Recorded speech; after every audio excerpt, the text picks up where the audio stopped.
सो है एस्पिरेंट्स, ये मुद्दा तब से चल रहा है, अभी तक कोई खास रिजल्ट देखने को हमें मिल नहीं रहा। नीट स्कैम से रिलेटेड जो बात आई है, नीट का जो 2024 का रिजल्ट है, मैं सॉल्यूशन पर बात करना चाहता हूँ। अभी तक मैं 3600 वीडियो से देख चुका हूँ, जिसमें मैं ये देखने की कोशिश कर रहा हूँ कि सॉल्यूशन क्या है। कहीं पर सॉल्यूशन पे बात होती नजर नहीं आ रही। बच्चे अपने एंड से जरूर कह रहे हैं कि रीनीट करवाओ, लेकिन सुप्रीम कोर्ट तक बहुत सारी एजुकेटर्स फैकल्टी के द्वारा बातें पहुंचा दी गई हैं, बहुत सारी ऑर्गेनाइजेशन ऑनरेबल सुप्रीम कोर्ट तक पहुंच चुकी है, लेकिन फिर भी उनके पास ये कहने के लिए कि वो चाहते क्या है, अभी तक बातें नहीं है।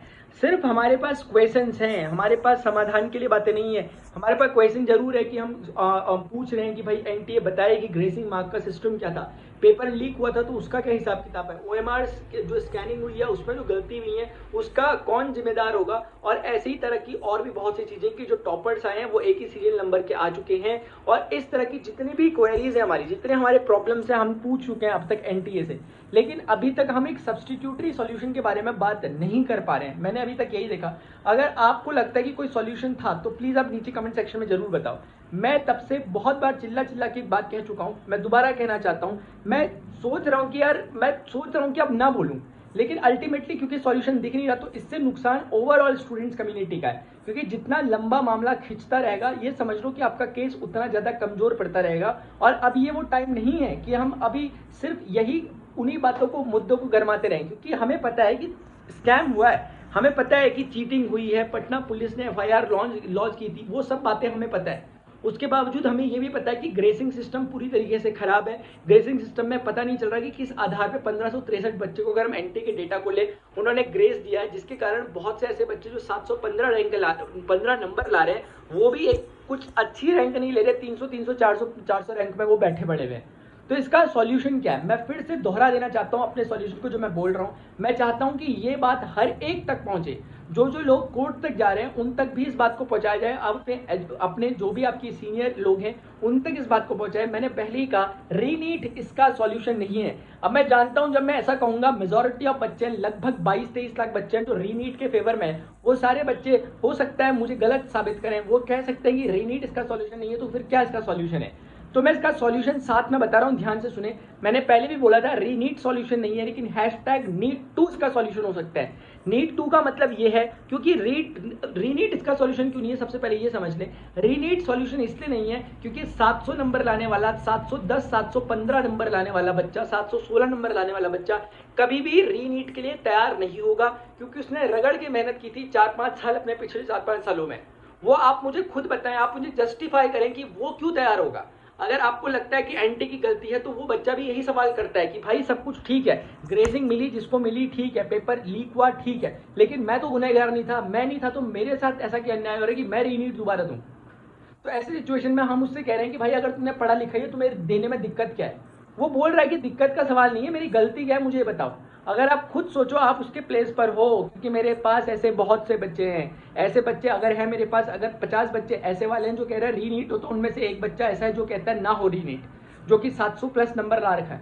तब मैं सॉल्यूशन बता रहा हूं कि रीनीट ना हो, लेकिन हो तो #NEET2 हो, यानी कि पेपर तो हो दोबारा, लेकिन उस पेपर में कुछ कंडीशंस हो, और कंडीशन ऐसी वाली हो कि पहले जो पेपर हो चुका है और जो अब पेपर होगा, उन दोनों पेपर में जो मार्क्स आए बच्चे के, उसका एवरेज लिया जाएगा और वो मार्क्स माने जाएंगे। इसमें ग्रेस दिए हुए जो स्टूडेंट है, जिनको ग्रेस मिल रखा है, उन्हें अलग से पहले कवर कर लिया जाए और उनको बोला जाए कि तुम्हारा स्कोर सिर्फ और सिर्फ नीट 2 से ही डिसाइड होगा। इससे फायदा ये होगा कि जो स्कैमर्स थे, जो पेपर लीक के द्वारा बच्चे आए हुए थे, वो सीधे सीधे फिल्टर हो जाएंगे। इसके बारे में मैंने डिटेल वीडियो बना रखा है, आप चाहो तो उसको देखना, मैं रफ वे में आपको बात कर रहा हूँ। और इससे उन स्टूडेंट में कहीं ना कहीं एक विश्वसनीयता बढ़ेगी, जो बच्चे 700 प्लस या फिर अच्छा स्कोर कर चुके थे, वो भी पेपर को दे पाएंगे।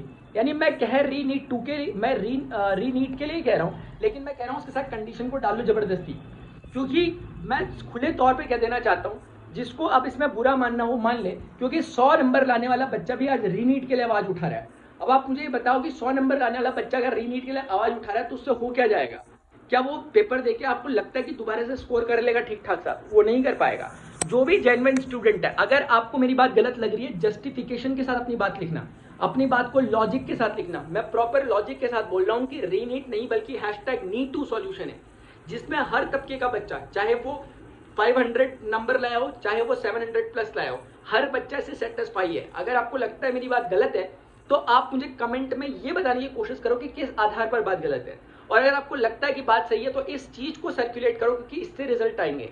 क्योंकि जब आप ऑनरेबल कोर्ट के सामने पहुंच रहे हो तो वहां से आपसे एक सवाल पूछा जाएगा कि आपकी डिमांड क्या है, और अगर आपको अपनी डिमांड ही नहीं पता और अगर आपकी डिमांड रीनीट करवाना है तो सॉरी, मुझे नहीं लगता रीनीट हो पाएगा उतनी आसानी से, क्योंकि इसमें प्रोटेस्ट करेंगे बाकी बच्चे, और मैं समझता हूँ ये इनजस्टिस भी होगा उन सभी के साथ। इसीलिए रीनीट करवाने के लिए ही मैं बोल रहा हूँ, बट विथ सम कंडीशन, जिसको मैं #NEET2 नाम दे रहा हूँ।